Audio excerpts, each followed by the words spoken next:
The massive throne room of the Galactic Imperium stretched out like a metal canyon. Tall pillars reached up to a ceiling so high that shadows swallowed the top. Emperor Vorthak sat on his crystal throne, his huge body covered in green scales. That caught the light.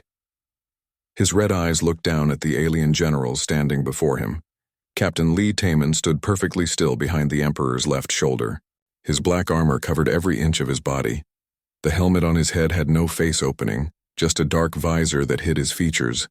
Next to him, Lieutenant Park Ji-yo held her energy rifle across her chest. Her armor looked the same as Taman's. On the other side of the throne, Sergeant Kim Do-young watched the room with trained eyes. The Emperor's voice boomed through the chamber. "Bring me the reports about this Earth planet." A tall, blue-skinned alien stepped forward. Admiral Zentok held a datapad in his forearms. "Your Majesty, the human world fell in just 2 days. They sent only 12 ships to fight our scout fleet. When they saw our weapons, they gave up right away." Vorthak laughed, a sound like rocks grinding together. 12 ships? My personal guard has more fighters than that. He looked around the room at his alien commanders. "These humans are the weakest species we have ever found." Behind the Emperor, Lee Taman's hand stayed steady on his weapon. Inside his helmet, his jaw was tight. He had been born on Earth in the city of Seoul. He remembered the tall buildings and the smell of street food. He remembered his family, but he showed no emotion on his face. "Tell me more about these pathetic creatures," Vorthak said, leaning forward in his throne. Admiral Zentok touched his datapad. "They are small, Your Majesty. Most are shorter than a Zentorian child. Their bones break easily. They have no natural weapons like claws or poison. Their technology is hundreds of years behind ours." Hundreds of years. Vorthak slapped his massive hand on the arm of his throne. The sound echoed through the room. "And they thought they could fight the Imperium? They lasted exactly 47 hours, Your Majesty," another alien reported. "Then their leaders sent a message asking to surrender. They begged us not to destroy their cities." Lieutenant Park Ji-hyo shifted slightly. The movement was so small that no one noticed except Sergeant Kim Do-young. He knew that Ji-hyo came from the Earth city called Busan. Her parents had run a small restaurant by the ocean. Now she stood in armor, listening to aliens mock her world. Emperor Vorthak stood up from his throne. He was 3 meters tall, with muscles like steel cables under his scales. "These humans will make perfect slaves. They are weak enough that they will not fight back, but they seem smart enough to follow orders." "What should we do with them, Your Majesty?" Admiral Zentok asked. "Put them to work in the mines. Let them dig crystals and metals for the Imperium. Their weak bodies are probably good for crawling into small spaces." Vorthak walked down the steps from his throne. "Make sure they understand that we own them now." Captain Lee Taman watched the Emperor pace back and forth. Vorthak was talking about making humans into slaves. He was talking about Taman's people like they were animals. But Taman had trained for 3 years to stand here. He had learned to control his anger. "Your Majesty," another alien spoke up. "Some of our scientists want to study the humans. They say human brains might be interesting." "Brains?" Vorthak laughed again. "What could we learn from such a weak species? Their brains are probably as small as their bodies." The Emperor stopped walking and looked at his guards. Lee Taman, Park Ji-hyo, and Kim Do-young stood like statues. Their armor made them look like the other alien guards in the room. Vorthak had no idea that they were human. "Look at my guards," Vorthak said, pointing at them. "These are real warriors, strong, fast, loyal. They would die before they let harm come to me. Not like those coward humans who gave up after 2 days." Kim Do-young remembered his training on Earth. He had been a soldier in the Korean army before. The mission started. His sergeant had taught him that sometimes the best way to win a war was to let the enemy think they had already won. "The humans did send us one strange message," Admiral Zentok said, looking at his datapad again. "What message?" Vorthak asked. "They said they wanted to send some of their people to work for the Imperium. They said it would be an honor to serve." "Us," Vorthak snorted. "Of course they did. They know we are their masters now. Let them send workers if they want. We can always use more slaves. How many should we accept, Your Majesty? As many as they want to send. Weak creatures like humans cannot hurt us no matter how many come. Vorthak walked back to his throne and sat down. Put them to work on the mining worlds, and on the factory, planets. Maybe some can clean the ships. Lee Taman thought about his real mission. Earth's leaders had sent thousands of humans into space. They had all been trained and prepared for this moment. Some had surgery to change how they looked. Others used technology to hide among alien species. All of them had one job: get close to the Empire's leaders and wait for the right time. Your Majesty, Admiral Zentok said. The humans also said they have people who can fight. They want to join your army. Fight? Vorthak's red eyes gleamed. Those weaklings want to be soldiers? This is even funnier than I thought. Should we let them try, Your Majesty? Why not? Put them in the worst jobs. Make them clean weapons and carry supplies. It will be amusing to watch them try to keep up with real warriors. Park Ji-hyo remembered her brother Minho. He was somewhere in the galaxy now, probably wearing an alien uniform and cleaning floors. But he was also gathering information and waiting for orders, just like she was. Emperor Vorthak looked out at his commanders. Send word to all the fleets. Earth is now property of the Imperium. The humans are our slaves. They will work where we tell them to work. They will live where we tell them to live. And if they cause any trouble, we will destroy their whole planet. Yes, Your Majesty, the aliens said together. Now go. Make sure the humans know their place. The alien commanders bowed and left the throne room. Soon only the Emperor and his guards remained. Vorthak sat back in his throne, looking pleased with himself. Another easy victory, he said to himself. Another weak species joins the Imperium. Captain, Lee Taman stood behind the throne, silent and still. Inside his helmet he smiled. The Emperor had no idea what was coming. The real war was just beginning. 3 years earlier, Captain Lee Taman had been a different person. He stood in a secret military base under the mountains of South Korea. Around him, 2,000 other soldiers waited for their final briefing. They all knew this might be the last time they saw Earth. Remember, General Park Sun-ho said from the front of the room, the aliens think we are weak. We will let them think that. This mission will take years, maybe decades, but it is the only way to save our planet. Taman looked at the woman next to him. Park Ji-hyo was 25 years old and one of the best fighters he had ever seen. She could speak 6 alien languages and knew how to use every weapon in the galaxy. Are you ready for this? Taman had asked her. My family is counting on us, Ji-hyo replied. All of Earth is counting on us. Now 3 years later, Taman stood in the Emperor's ship as one of his most trusted guards. The plan had worked perfectly. When the alien scout fleet came to Earth, human leaders made it look like they were scared and weak. They sent old ships with basic weapons. They made sure the fight ended quickly. But while the aliens celebrated their easy victory, thousands of humans were already spreading across the galaxy. Some had surgery to look like different alien species. Others used advanced technology to hide their true appearance. They all had one mission: become part of the Empire and wait. Late at night, when the Emperor was sleeping, the human guards would meet in secret. They used hand signals that looked like ancient Korean martial arts. To alien eyes, it just looked like exercise. But to humans, it was a way to share information without speaking. Dr. Yoon Nari was one of the most important humans in the operation. She had been a doctor in Seoul before the mission started. Now she looked like a tall, blue-skinned Zephyrian alien.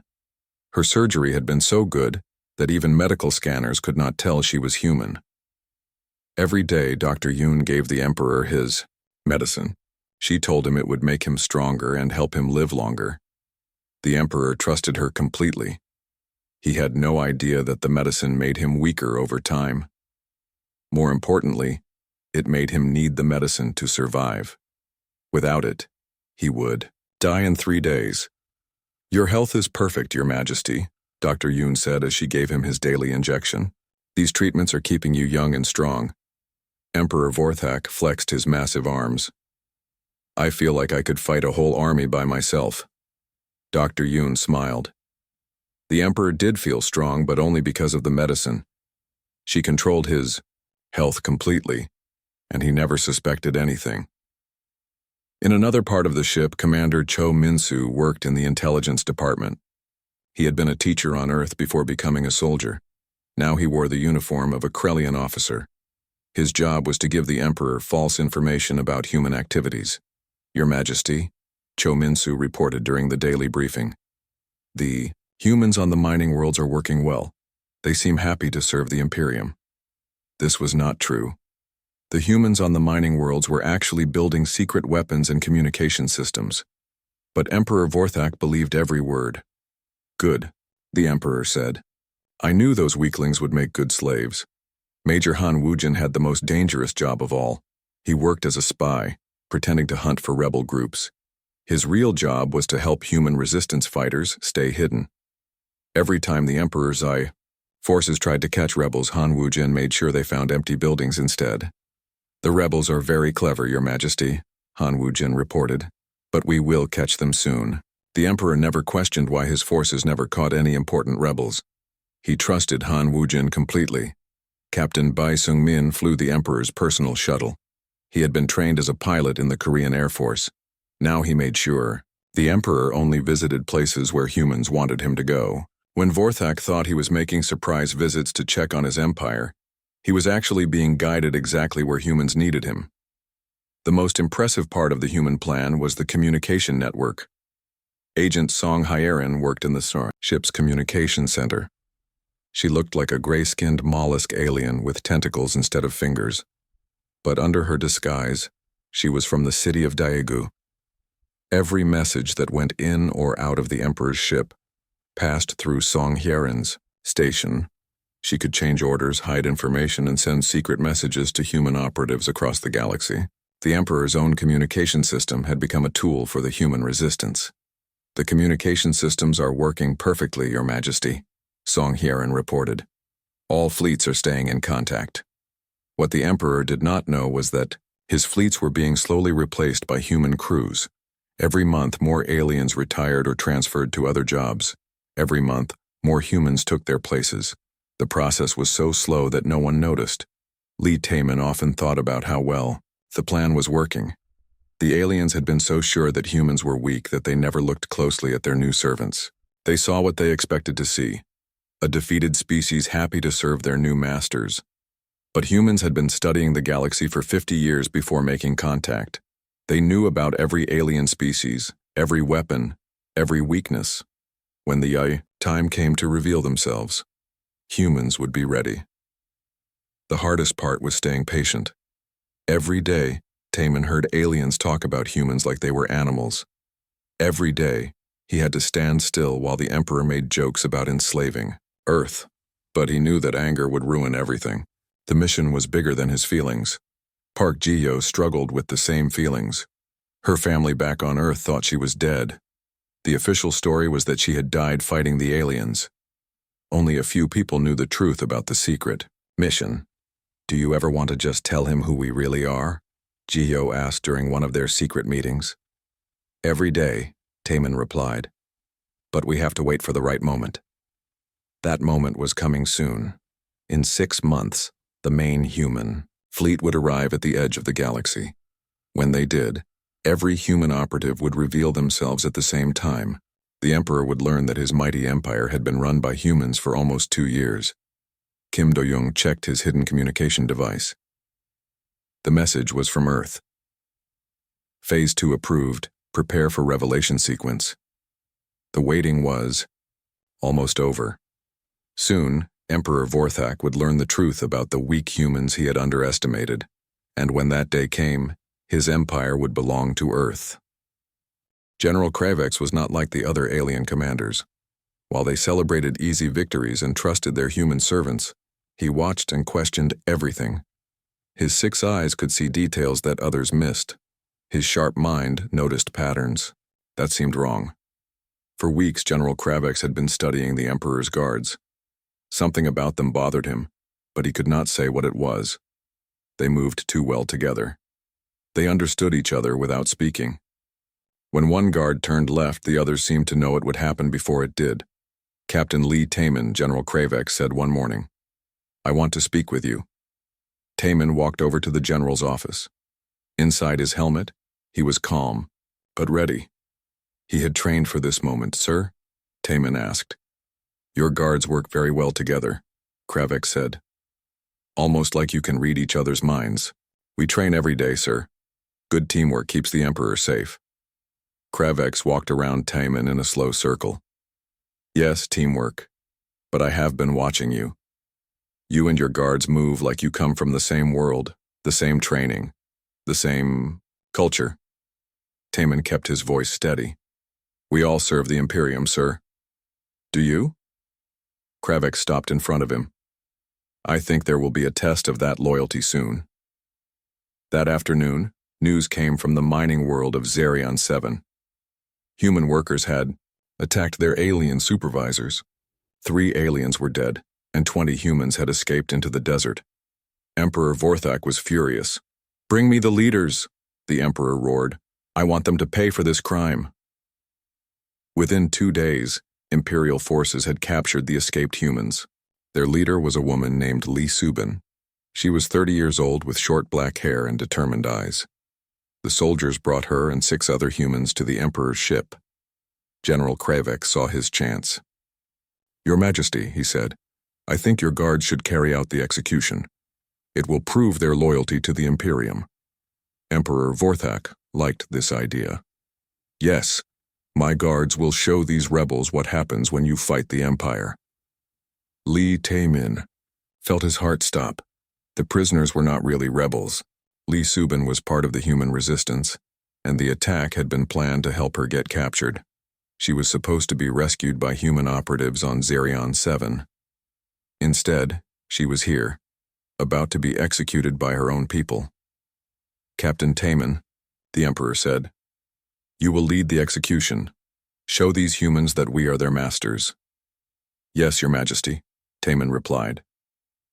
That night, the human guards held an emergency meeting. Agent Song Hyerin joined them, along with Dr. Yoon Nari and tech specialist Oh Jinsu. They met in a storage room deep in the ship's lower levels. "We cannot let them die," Park Geo said. "Lee Subin has information that could save thousands of lives. But if we save them, General Kravex will know we are human." Kim Do-young pointed out. "The whole mission could be ruined." Song Hyerin had an idea. "What if we make it look like an accident? The execution chamber has old systems. I could make them malfunction." Dr. Yoon shook her head. "Too obvious. Kravex would suspect sabotage." Oh Jinsu was quiet for a moment. Then he smiled. "What if the prisoners escape, but we make it look like they died trying?" "How?" Taman asked. "The execution chamber uses energy beams. I can make the targeting system miss, but create fake readings that show the prisoners were hit. The explosion will look real, but they will actually be transported to a hidden part of the ship." It was a dangerous plan, but it was their only choice. The next morning, Lee Taman led his guards to the execution chamber. General Kravex came to watch, along with several other officers. Lee Subin and the other prisoners stood in the center of the room. Energy field barriers kept them from escaping. Subin looked at the guards and saw something familiar in how they stood. Her eyes widened slightly as she realized the truth. "Begin the execution," General Kravex ordered. Taman raised his energy rifle. His hands were steady, but inside he was terrified. If Oh Jinsu's plan failed, he would have to choose between killing his own people or revealing the truth. "Wait," Lee Subin said suddenly. She looked directly at Taman. "I have something to say." "The condemned may speak," Emperor Vorthak said over the communication system. Subin smiled. "I want you to know that you have not defeated us. Humans are stronger than you think. We are already among you. We are already winning this war." General Kravex laughed. "Crazy human. There are no humans in my empire except slaves and prisoners." "Are you sure?" Subin asked. She looked at each guard in turn. "Look closely at the people you trust. Krevex's 6 eyes narrowed. He stared at the guards more carefully than ever before. "Enough talk," the Emperor said. "Kill them now." Taemin aimed, his rifle. His finger moved toward the trigger. At that exact moment, Ojinsu activated his sabotage program from the computer center. The targeting systems went crazy. Energy beams shot in random directions. Alarms started screaming. The lights went out, then came back on. In the chaos, transport beams grabbed the prisoners and moved them to a hidden cargo bay. When the smoke cleared, the execution chamber looked destroyed. Scorch marks covered the walls. The prisoner area was empty except for some torn clothing and fake blood that Ojinsu had prepared. "What happened?" Emperor Vorthak shouted. "System malfunction, Your Majesty." Ojinsu reported over the communication system. The old equipment overloaded, the prisoners were vaporized. General Kravex walked through the chamber studying the damage. Something felt wrong, but he could not prove it. The evidence showed that the prisoners had been killed in the accident. "These old systems are dangerous," Dr. Yoon said as she examined the chamber. "We should replace them." "Yes," the Emperor agreed. "I do not want any more accidents." But General Kravex was not satisfied. He watched Captain Lee Taemin clean his weapon. The captain's hands were perfectly steady. For someone who had just killed 7 people in a terrible accident, he seemed very calm. "Captain," Kravex said, "you handled that emergency well." "Thank you, sir. Most soldiers would be shaken by such a horrible accident, but you seem fine." Taemin looked at him through his dark visor. "I serve the Emperor. I do what must be done." Kravex nodded, but his suspicions were growing stronger. That night, he ordered secret tests on the guards' equipment. He wanted to know more about these mysterious soldiers who protected the Emperor so well. In the hidden cargo bay, Lee Subin and the other prisoners waited for their next move. Song Hyerin had sent a coded message to the human fleet. Rescue ships were already on their way. "Thank you," Subin whispered to the empty air, knowing that somewhere in the ship human heroes were listening. The test of loyalty was over, but General Kravex's investigation had just begun. The human operatives had saved their people, but they had also revealed that they were willing to take big risks. Soon, much bigger risks would be necessary. General Kravex had spent 3 weeks running secret tests. He collected hair samples from the guards' quarters. He analyzed their food preferences. He studied video recordings of how they moved. Every piece of evidence pointed to the same impossible conclusion. "Your Majesty," Kravex said as he entered the throne room, "I must speak with you privately." Emperor Vorthak looked annoyed. "What is so important that it cannot wait?" "It is about your guards, Your Majesty." The Emperor glanced at Captain Lee Taemin, Lieutenant Park Ji-hyo, and Sergeant Kim Do-young. They stood in their usual positions, silent and still. "What about them?" "I believe some of your guards are not who they appear to be." Vorthak laughed. "Not who they appear to be. They are my most loyal soldiers. They have protected me for 3 years. Kravex activated his datapad. "Your Majesty, I have run genetic tests on samples from their quarters. The results are disturbing." "Show me," the Emperor commanded. The holographic display showed complex genetic charts. Kravex pointed to specific markers. "These DNA patterns, Your Majesty, they do not match any known alien species in our databases." "That is impossible. My guards are all from trusted worlds." "The genetic markers match one species exactly, Your Majesty." Kravex paused dramatically. "They match humans." The throne room fell completely silent. Emperor Vorthak stared at the data, his red eyes growing wider. Behind him, Lee Taemin's hand moved slightly closer to his weapon. "Humans?" Vorthak's voice was barely a whisper. "You are saying that my guards are humans?" "At least 3 of them, Your Majesty. Possibly more." The Emperor stood up slowly from his throne. He turned to look at his guards. For 3 years, these soldiers had stood beside him. They had protected him from assassins. They had been closer to him than his own family. "This cannot be true," Vorthak said. "Humans are weak slaves. They could never deceive me for so long. General Kravex walked over to Captain Lee Taman. Remove your helmet. Taman did not move. Inside his armor, he was calculating distances and angles. If he had to fight, he wanted to be ready. I said, remove your helmet, Kravex repeated. General, Taman said calmly. I take orders only from the Emperor. Emperor Vorthak looked at his captain for a long moment. 3 years of trust and loyalty stood between them, but doubt was growing in his mind like poison. Remove your helmet, Captain, the Emperor ordered. Lee Taman knew the mission was over.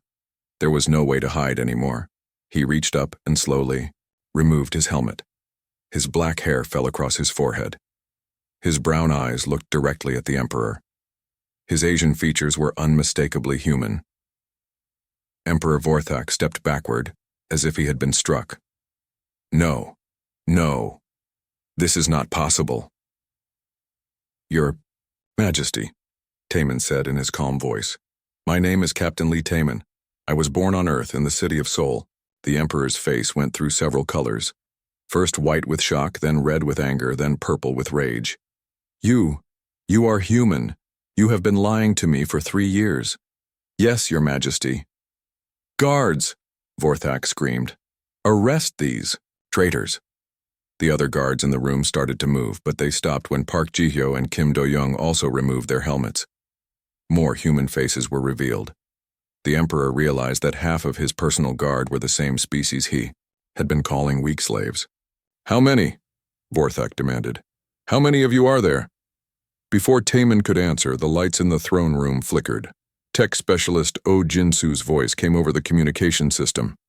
Your Majesty, we are having technical problems. Throughout the ship. We? Emperor Vorthak caught the word. Who is we? The Emperor's personal communication device beeped. A holographic image appeared showing Dr. Yoon Nari, but she looked different. Her blue Zephyrian skin was fading away, revealing human features underneath. Your Majesty, Dr. Yoon said with a smile, I think you should know that the medicine I have been giving you is very special. Without it, you will die in 72 hours. Vorthak grabbed his chest. He suddenly felt weak and dizzy. What have you done to me? I have kept you alive and healthy for 3 years, but the treatment has made you dependent. Only I know how to make the medicine you need. More holographic images appeared around the throne room. Commander Cho Min-soo showed his real face. Major Han Woo-jin removed his alien disguise. Agent Song Hyeon's gray tentacles disappeared, revealing a young human woman. Captain Bae Sung-min appeared on another screen, no longer looking like a blue-skinned pilot. Impossible, Emperor Vorthak whispered. All of you? All of you are human? Not all, Taman said, but most of your important staff, yes. The Emperor looked around wildly. My empire, my fleets, how many humans are in my empire? Song Hyeon checked her datapad. In your personal fleet, about 60% of the crew are human, Your Majesty. In your entire empire, we estimate 30%. 30%. Vorthak fell back into his throne. But it means humans have been running your empire for almost 2 years, Taman finished. Every order you gave was carried out by humans. Every report you received was written by humans. Every victory you celebrated was won by human soldiers. Emperor Vorthak's mind was reeling. The weak species he had enslaved was actually controlling his empire. The soldiers he trusted most were his enemies. The medicine keeping him alive was made by the people he hated most. Why? He asked. Why did you do this? Because you underestimated us, Park Ji-hyo said. You thought we were weak, so you never looked closely at us. You thought we were defeated, so you trusted us completely. The surrender 3 years ago, Vorthak said slowly. It was fake? Completely fake, Taman confirmed. We let you think you had won. While you celebrated, we sent thousands of humans to join your empire. We studied your technology. We learned your weaknesses. We became essential to your survival. The Emperor tried to stand, but his legs felt weak. The medicine withdrawal was already starting. "I will destroy Earth. I will kill every human in the galaxy." "With what?" Song Hyerin asked. "Your human crew? Your human doctors? Your human engineers? Your human pilots?" Oh Jinsu's voice came over the speakers again.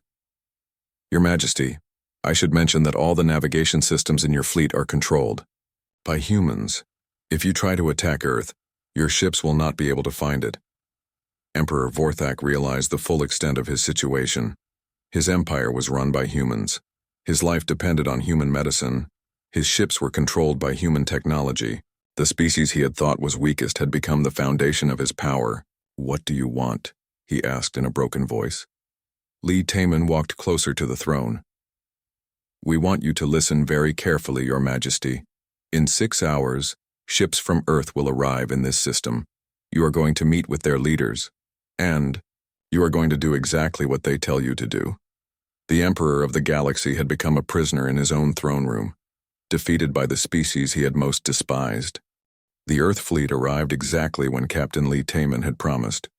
50 ships appeared at the edge of the system, but they were unlike anything Emperor Vorthak had ever seen.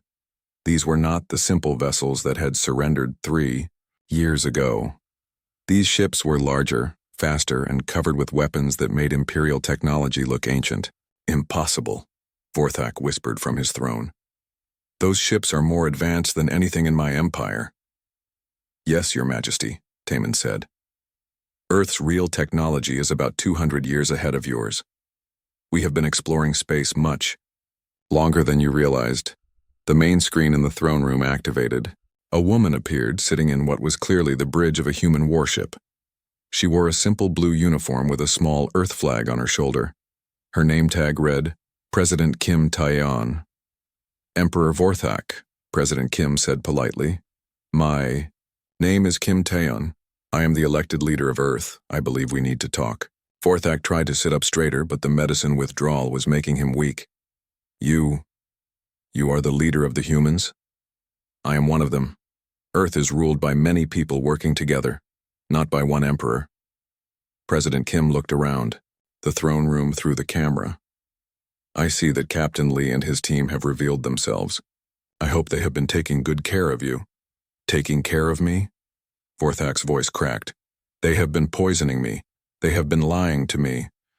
They have been keeping you healthy and helping you run your empire," President Kim corrected. "Without human workers, your government would have collapsed 2 years ago."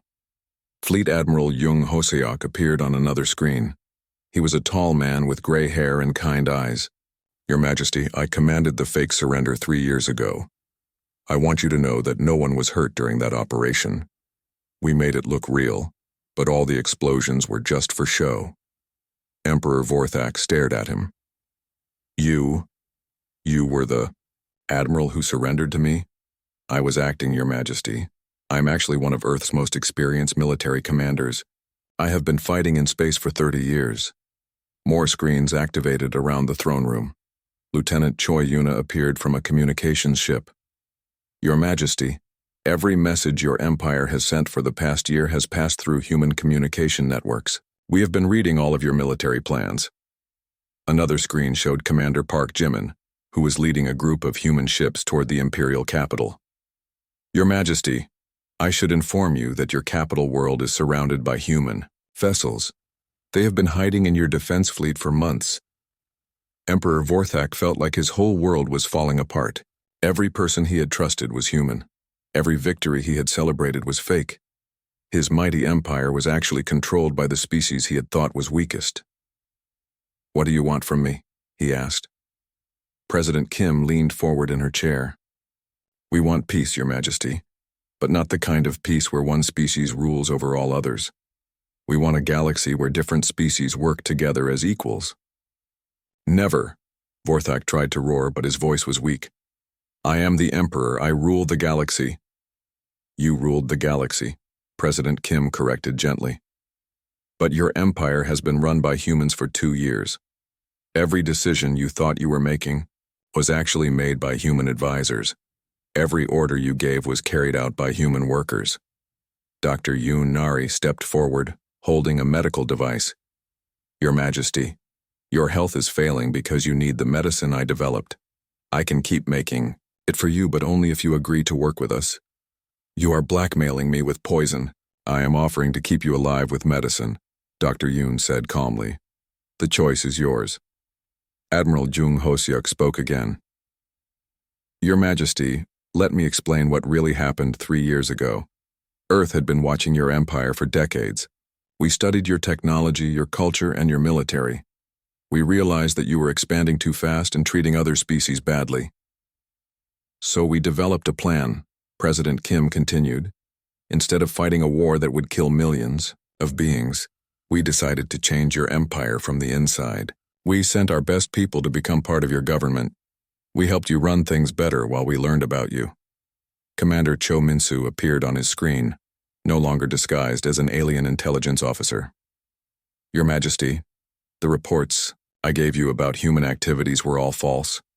The humans on your mining worlds were not digging crystals.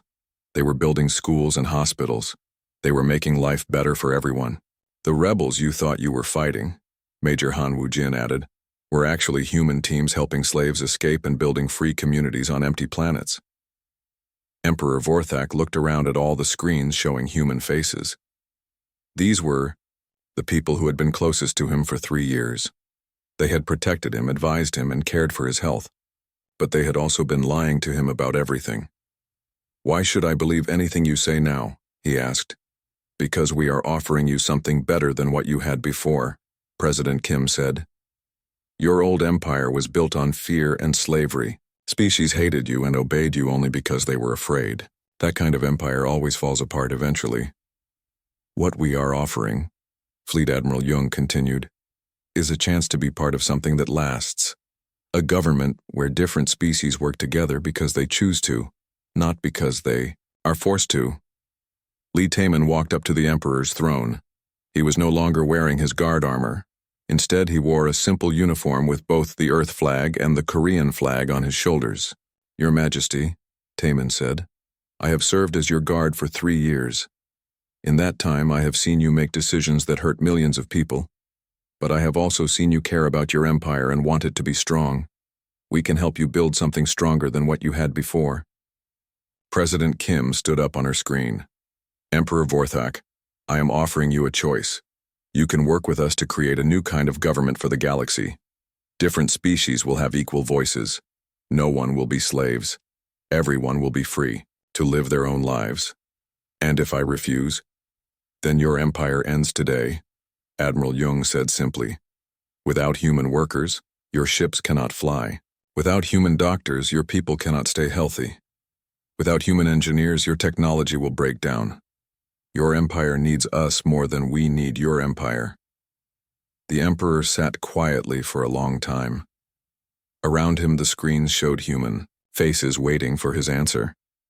These people had the power to destroy him, but they were offering him a chance to be part of something new. What would happen to me? He finally asked. You would be the representative of your species in the new galactic government, President Kim said. Your experience and knowledge would be valuable, but you would be one voice among many, not the only voice. Dr. Yoon stepped forward again. And I would continue to make your medicine. You would live a long, healthy life. Emperor Vorthak closed his eyes. When he opened them again, he looked directly at President Kim. If I agree to this, if I help you build this new government, what guarantee do I have that you will not betray me like I betrayed others? You have the guarantee that we have already had the power to destroy you for 2 years and we chose not to, President Kim said. We could have killed you at any time. Instead, we kept you healthy and helped your empire function better. Judge us by our actions, not by your fears. The Emperor looked at Lee Taemin. You could have killed me 1,000 times. Yes, Your Majesty. But our mission was never to kill you, it was to change the galaxy for the better. Emperor Vorthak stood up slowly from his throne. His legs were shaky, but he managed to stay upright. I accept your offer. I will help you build this new government. President Kim smiled. Then let us begin. The first step is signing a treaty that ends slavery in your empire and gives equal rights to all species. As the ceremony began, Lee Taman reflected on the long journey that had brought them to this moment. 3 years ago, he had been a soldier preparing for a dangerous mission. Today, he was watching the birth of a new galactic democracy. The Emperor had learned the price of underestimating others.